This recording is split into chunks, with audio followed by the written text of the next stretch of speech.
Now with UNICEF spokesperson Ricardo Pires. He's speaking to us from New York. Ricardo, it's really good to have you on this news hour to talk about an issue that almost seems unbelievable because it feels like there is a war on children right now in Gaza and it's not stopping anytime soon.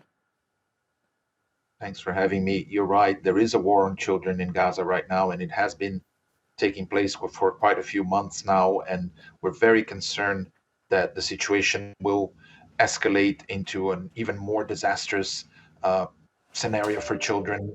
Hundreds of thousands of children are at risk right now. They have been displaced multiple times from north to south and now into Rafah, where they're concentrated. 1.3 million children, people are there living in makeshift tents. The spread of disease is taking place very rapidly.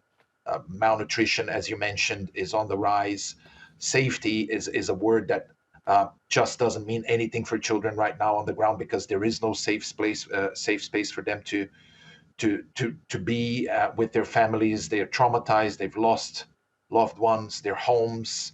All they've seen is horror and violence for the last 4 months. So we're very concerned, and we're again calling for a ceasefire so we can operate and support them with all the needs that are increasing and the services we can deliver.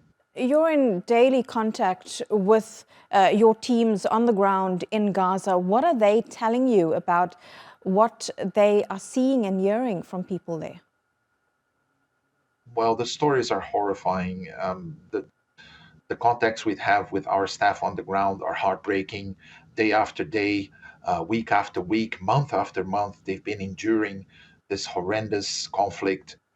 Started on October 7th, and they're very concerned about their own safety, that of their families. We know that a record number of UN colleagues have died in this conflict since the beginning, and we have other records that have been established by this horrendous war, including on the number of children in percentage that have been killed, even compared to other conflicts, that it's now at 40%, we estimate. So it's all very gloomy, and the scenario is very dire, and we're hoping that there will be a turnaround anytime soon, because otherwise we're witnessing, as you mentioned, a war on children. And Gaza has become a graveyard for children, as we've said before, and we need a ceasefire. We need this to stop.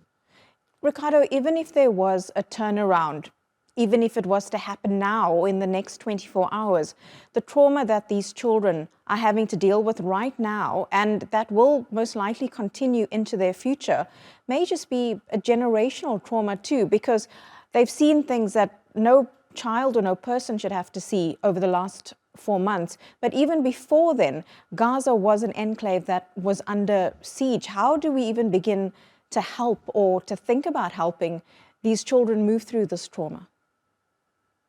That's a very good question.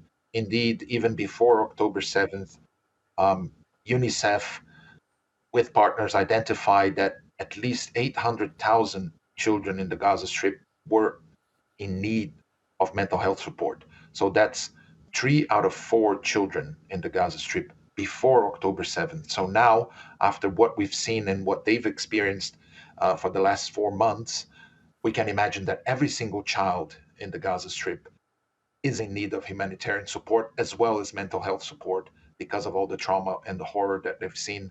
You're correct in saying that this will and could become a generational trauma. It has become already, based on previous escalations in the region. And now it seems like the horror they're seeing is unprecedented. And we are very, very concerned that the consequences will also be unprecedented for over 600,000 children now living only in Rafah, plus the ones that are still isolated in the north, not accessing food or water or health care, and their lives are severely at risk.